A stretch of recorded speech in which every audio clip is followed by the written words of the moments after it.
अभी तक आपने भारत में राजनीतिक भ्रष्टाचार की बहुत कहानियां सुनी होंगी, लेकिन आज हम आपको भ्रष्टाचार की नई किस्म वाली राजनीति के बारे में बताएंगे। इस राजनीति का सबसे बड़ा चेहरा अरविंद केजरीवाल के सबसे करीबी, सबसे बड़े विश्वास पात्र, केजरीवाल सरकार में नंबर 2 और उनके सबसे पुराने सहयोगी मनीष सिसोदिया सरकार में नंबर 2, जो दिल्ली के शराब घोटाले में आरोपी नंबर 1 है, भ्रष्टाचार के आरोप में अब जेल में है। बड़ी खबर है, 4 मार्च तक के लिए सीबीआई रिमांड में भेज दिया गया मनीष सिसोदिया को। सीबीआई रिमांड में 4 मार्च तक के लिए। लेकिन शराब घोटाले के आरोपी मनीष सिसोदिया केजरीवाल के लिए भगत सिंह है। शराब घोटाले के आरोपी, भ्रष्टाचार के आरोपी भगत सिंह। एक महान क्रांतिकारी की तुलना एक शराब घोटाले के आरोपी से करना भगत सिंह का अपमान है, यह सम्मान। यह बताने से पहले अब आपको बताते हैं कि भ्रष्टाचार को लेकर भगत सिंह के विचार क्या थे। वो कहते थे कि भाई, मैं देश के लिए एक ऐसा दिया जलाकर जा रहा हूं जिसमें ना तो तेल है और ना ही घी, उसमें मेरा रक्त और विचार मिले हुए हैं। अंग्रेज मुझे मार सकते और मेरी सोच और विचारों को नहीं। अन्याय और भ्रष्टाचार के खिलाफ, शब्दों को सुनिएगा, उन्होंने कहा, अन्याय और भ्रष्टाचार के खिलाफ जो भी शख्स तुम्हें लड़ता हुआ नजर आए वो तुम्हारा भगत सिंह होगा। 23 साल की उम्र में लाहौर जेल में बंद भगत सिंह ने यह बात अपनी मां विद्यावती से कही थी। भगत सिंह शहीद आजम। लेकिन शर्मनाक यह है कि आज भ्रष्टाचार के आरोपी खुद की तुलना भगत सिंह से कर रहे हैं। भगत सिंह के नाम का इस्तेमाल भ्रष्टाचार से लड़ने के लिए नहीं, भ्रष्टाचार के आरोपों से बचने के लिए हो रही है। तुलना भगत सिंह से। मनीष सिसोदिया को शराब घोटाले में 4 मार्च तक के लिए सीबीआई रिमांड पर भेजा जा चुका है। बहुत गंभीर आरोप है, सीरियस चार्ज है उन पर। सीबीआई के पास पूछताछ के लिए जाने से पहले मनीष सिसोदिया ने यह ट्वीट पढ़ी है। ट्वीट करके खुद को भगत सिंह का अनुयायी बताया था। अरविंद केजरीवाल कह चुके कि मनीष सिसोदिया, सत्येंद्र जैन दोनों मेरे भगत सिंह है। खुद को क्लीन चिट देते हुए कहा था कि झूठे आरोप की वजह से जेल जाना छोटी सी चीज है। भगत सिंह के नाम का सहारा लेने के बाद मनीष सिसोदिया कल राजघाट भी गए थे। आपने देखा ना, महात्मा गांधी की समाधि को उन्होंने नमन किया था। ये वो तस्वीरें। इसके बाद पूरी आम आदमी पार्टी ने यह दिखाने की कोशिश की थी कि मनीष सिसोदिया भ्रष्टाचार के आरोप में नहीं, समाज सेवा के लिए जेल गए हैं। और तुलना हो रही थी शराब घोटाले के आरोपी की तुलना भगत सिंह से, और शराब घोटाले में पूछताछ में जाने से पहले महात्मा गांधी की समाधि पर वो गए। वो महात्मा गांधी, वो राष्ट्रपिता बापू, जो ताउम्र शराबबंदी के लिए लड़ते रहे, शराब का विरोध करते रहे। देखिए, शराब घोटाले का सच क्या है वो जांच के बाद सामने आएगा। लेकिन जैसे भ्रष्टाचार की लड़ाई में भगत सिंह की एंट्री करा दी गई है ना, उससे देखकर ऐसा लगता है जैसे मतलब होता नहीं कि क्रांतिकारियों के नाम की फ्रेंचाइजी लेकर उसे भ्रष्टाचार की दुकान में आप बदल दें। मतलब बाहर, दुकान के बाहर बोर्ड पर भगत सिंह की फोटो लगाओ, अंदर दुकान में कथित घोटाले की शराब परोसो। बाहर, दुकान के बाहर मतलब आजाद के नारे लिख दो और अंदर भ्रष्टाचार की खुली आजादी दे दो। बाहर गांधी जी की प्रतिमा लगा दो और अंदर गांधी जी की तस्वीर वाले भ्रष्टाचार के नोट को गिन लो। मतलब आचरण भ्रष्टाचारी और चोला क्रांतिकारी। अरविंद केजरीवाल के बेहद भरोसेमंद मनीष सिसोदिया कैसे दिल्ली के शराब घोटाले में फंसे, शराब घोटाले की आज पूरी एबीसीडी में आपको बताने जा रहा हूं। ये जानने से पहले ये जान लीजिए कि कट्टर ईमानदार सरकार के 3 मंत्री, कट्टर ईमानदार सरकार के 3 मंत्री भ्रष्टाचार के आरोप में फंसे हुए हैं। 3 तस्वीरें आपके सामने। शिक्षा मंत्री मनीष सिसोदिया पर शराब घोटाले का आरोप है। ये दुनिया के पहले शिक्षा मंत्री बन गए हैं जो शराब घोटाले, या जिन पर शराब घोटाले का आरोप है और वो जो जेल गए हैं। दुनिया के पहले शिक्षा मंत्री जिन पर शराब घोटाले का आरोप है। दूसरी तस्वीर, स्वास्थ्य मंत्री सत्येंद्र जैन पर मनी लॉन्ड्रिंग का आरोप है और परिवहन मंत्री कैलाश गहलोत पर डीटीसी बस घोटाले के आरोप है। 3 में से 2 जेल में हैं और दोनों के लिए खुद अरविंद केजरीवाल कह चुके हैं कि ये आज के भगत सिंह है। सत्येंद्र जैन और मनीष सिसोदिया आज के भगत सिंह हैं। सोचिए, कट्टर ईमानदार बताया जाता है और इंडिया अगेंस्ट करप्शन, भ्रष्टाचार के खिलाफ लड़ाई से इस पार्टी का जन्म हुआ। आपको बताते हैं कि दिल्ली के डिप्टी सीएम और शिक्षा मंत्री मनीष सिसोदिया की गिरफ्तारी क्यों हुई। मतलब आपको लग रहा हो ना कि अचानक ऐसा क्या हुआ और क्यों सीबीआई की टीम मतलब सीबीआई की कोर्ट में जीत हुई और 5 दिन 4 मार्च तक के लिए सीबीआई रिमांड पर भेज दिया गया मनीष सिसोदिया का। मनीष सिसोदिया पर पहला आरोप है कि उन्होंने शराब कारोबारियों को फायदा पहुंचाने की नीयत से ही नई शराब पॉलिसी बनाई। एक एक करके पूरी एबीसीडी आपको बताऊंगा, जिससे सरकार को राजस्व का नुकसान हुआ और शराब कारोबारियों को फायदा हुआ। आरोप नंबर 1, इसी आरोप की जांच के लिए सीबीआई ने उन्हें रिमांड में ले लिया है। दूसरा आरोप मनीष सिसोदिया कट्टर ईमानदार पर यह है कि शराब घोटाले से जुड़े सबूत मिटाने की कोशिश की मनीष सिसोदिया ने। आपराधिक साजिश रची गई और वो जांच में सहयोग नहीं कर रहे हैं। पूछताछ में सवालों के सही से जवाब नहीं दे रहे हैं। उनसे पूछा जा रहा है 16 मोबाइल क्यों लिए थे 2 महीने में, वो कह रहे हैं आई डोंट नो। उनसे पूछा जा रहा है एक ही सिम 4-4 मोबाइलों में क्यों डाल रहे थे आप, वो कह रहे मुझे नहीं पता। सीबीआई सोर्सेज बता रहे हैं कि वो कोऑपरेट नहीं कर रहे थे।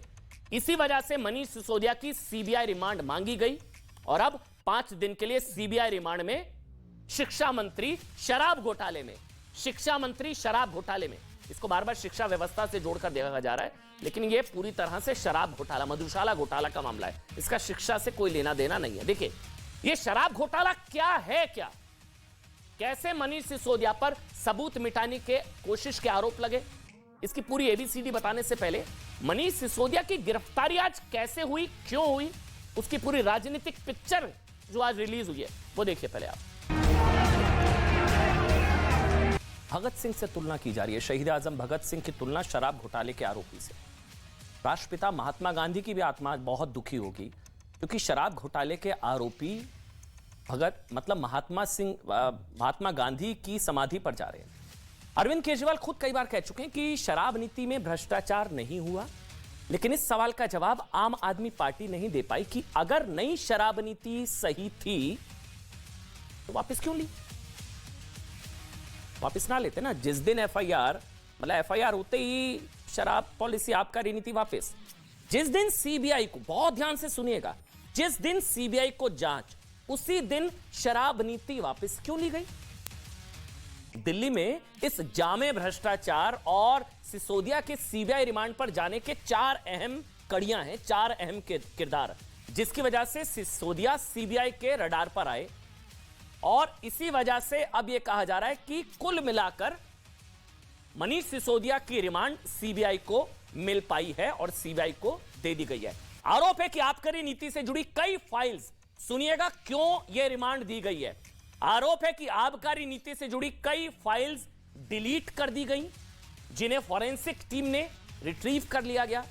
सीबीआई को इन फाइलों में सिसोदिया के खिलाफ अहम सबूत मिल गए हैं। वाटर टाइट केस कहा जा रहा है इसको। ऐसे नहीं गिरफ्तार किया और ऐसे ही नहीं रिमांड दे दी गई है। अगर केस में मेरिट नहीं था तो रिमांड नहीं मिलती मनीष सिसोदिया की। केस में मेरिट नजर आया।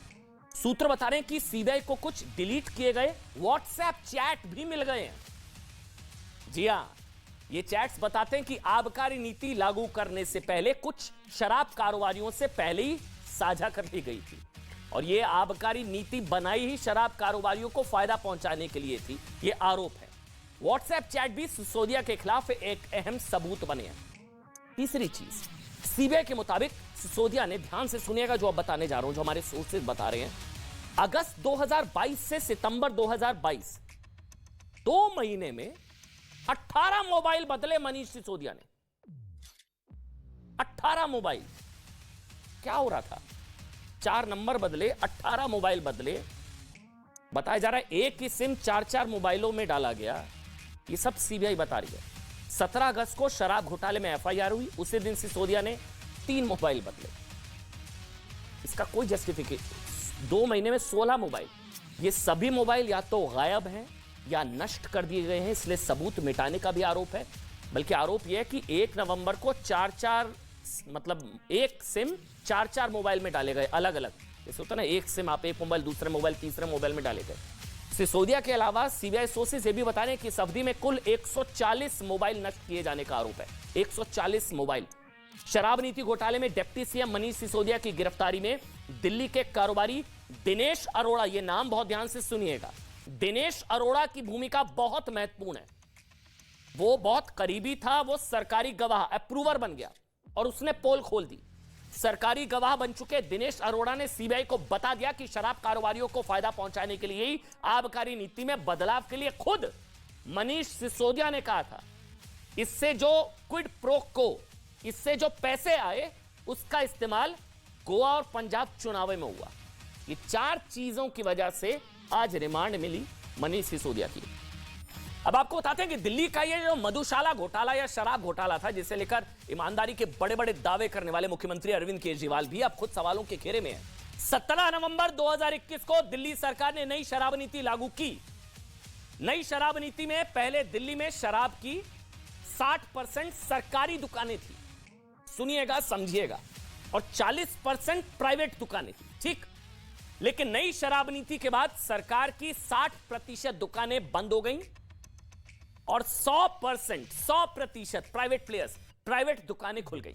इससे सरकार को भारी राजस्व का नुकसान हुआ है, यह आरोप है कि केजरीवाल सरकार ने नई नीति से बड़े शराब कारोबारियों को फायदा पहुंचाया।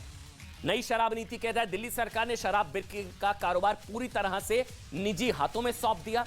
इसके बाद खुद अरविंद केजरीवाल ने 31 जुलाई 2022 को कैबिनेट नोट में माना कि नई शराब नीति की वजह से राजस्व का नुकसान हुआ, जिसके बाद नीति भी वापस ले ली गई।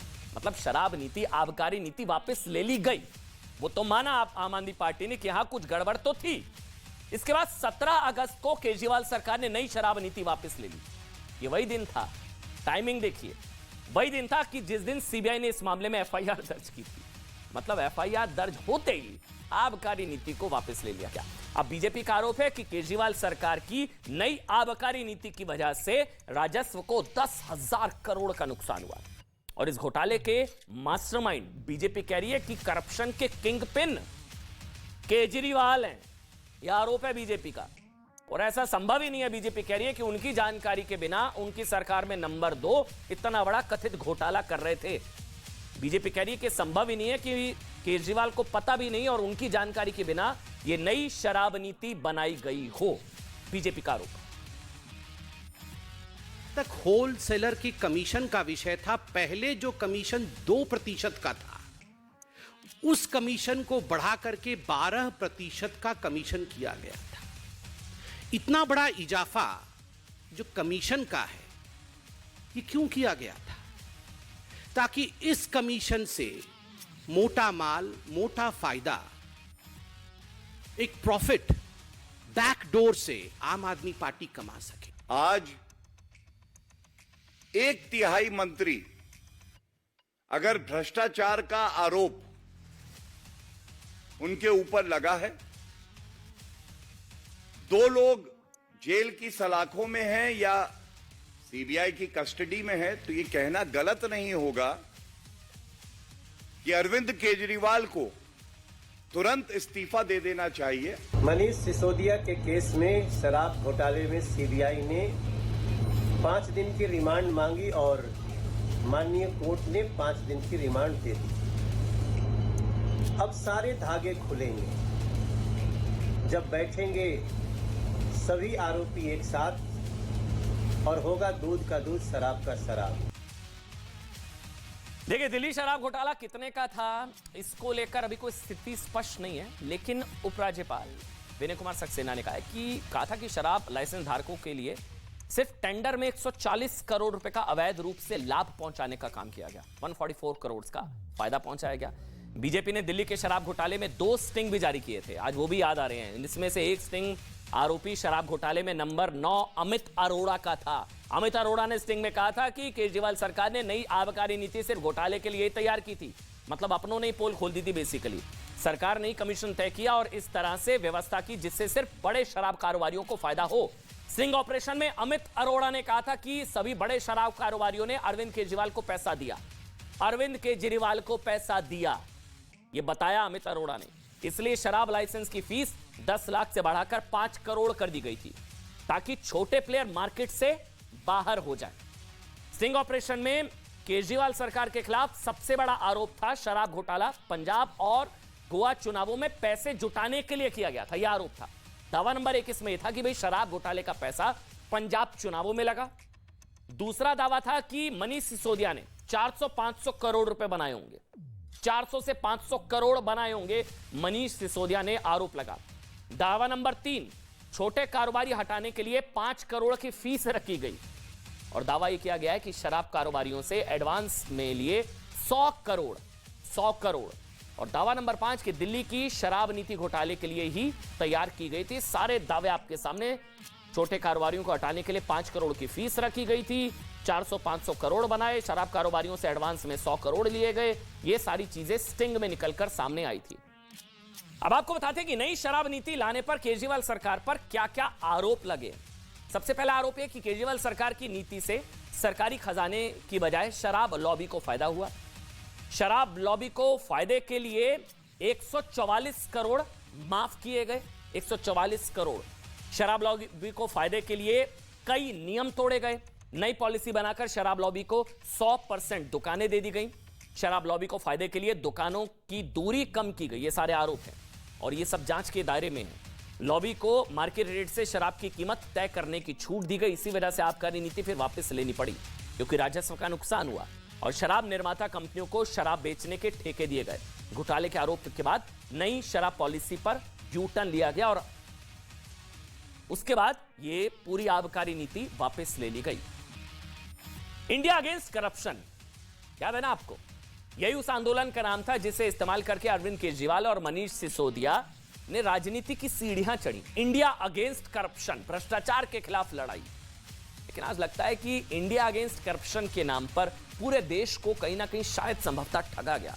भ्रष्टाचार के खिलाफ लड़ाई से जिस पार्टी का जन्म हुआ, आज उसी पार्टी के सबसे ज्यादा नेता या तो जेल में है, जमानत पे है भ्रष्टाचार के मामले में। 2011 में दिल्ली में भ्रष्टाचार से लड़ाई के नाम पर अरविंद केजरीवाल और मनीष सिसोदिया चेहरा बनकर सामने आए थे। भ्रष्टाचार से लड़ाई के नाम पर आम आदमी पार्टी का जन्म हुआ था। लेकिन अफसोस, आम आदमी पार्टी आज खुद भ्रष्टाचार के दलदल में है। क्या इसे लोगों के भरोसे की लूट नहीं कहना चाहिए? अरविंद केजरीवाल भ्रष्टाचार के खिलाफ पोस्टर बॉय बनकर उभरे थे। भ्रष्टाचार के खिलाफ, इंडिया अगेंस्ट करप्शन। और 12 साल के अंदर ही केजरीवाल ऐसे नेताओं की राजनीतिक रक्षा और सुरक्षा कर रहे हैं जिन पर भ्रष्टाचार के आरोप है और उनको भगत सिंह बता रहे हैं। मतलब सबसे नई पार्टी, राजनीति के सबसे पुराने रोग भ्रष्टाचार से सबसे ज्यादा ग्रस्त इस वक्त नजर आ रही है। इंडिया अगेंस्ट करप्शन में केजरीवाल के सबसे करीबी विश्वास पात्र, लिस्ट देखते रहिए। सबसे बड़े राजदार मनीष सिसोदिया, शराब घोटाले में भ्रष्टाचार के आरोप में अब तो जेल में है। 5 दिन की होगी सीबीआई रिमांड। केजरीवाल के दूसरे करीबी और दिल्ली सरकार के स्वास्थ्य मंत्री सत्येंद्र जैन कहां हैं? मनी लॉन्ड्रिंग केस में तिहाड़ जेल में। तीसरे मंत्री कैलाश गहलोत जीटीसी बस खरीद घोटाले में आरोपी है। केजरीवाल के चौथे करीबी अमानतुल्लाह खान की एंटी करप्शन ब्यूरो ने दिल्ली वक्फ बोर्ड भ्रष्टाचार मामले में उनको गिरफ्तार भी किया था। जी हां, आम आदमी पार्टी के नेता रहे विजय सिंगला, जिन्हें पंजाब का स्वास्थ्य मंत्री हटा दिया गया था, भ्रष्टाचार के आरोप में बर्खास्त हो चुके हैं। लिस्ट बहुत लंबी है। आम आदमी पार्टी के जितने नेता, जितने मंत्री, जितने विधायक या तो जमानत पर हैं या जेल में हैं, ये रिकॉर्ड है। आम आदमी पार्टी कट्टर ईमानदारी का दावा करती है। और केजरीवाल के एक और करीबी जैस्मिन शाह, उनको आपको पता होगा, जैस्मिन शाह को दिल्ली के उपराज्यपाल ने पद के दुरुपयोग के आरोप में वो पद से हटा चुके हैं। जैस्मिन शाह को देखिए, फैसला जो है दिल्ली और देश के लोगों को करना है भाई कि इंडिया अगेंस्ट करप्शन, जिसका चेहरा खुद अरविंद केजरीवाल थे, क्या वो देश का सबसे बड़ा राजनीतिक घोटाला था या नहीं था? इसी को लेकर अब सवाल कहीं ना कहीं उठ रहे हैं। लेकिन बड़ी खबर यह है कि 5 दिन की सीबीआई रिमांड में भेजे जा चुके हैं मनीष सिसोदिया। छोटा सा ब्रेक, तुरंत हाजिर होंगे।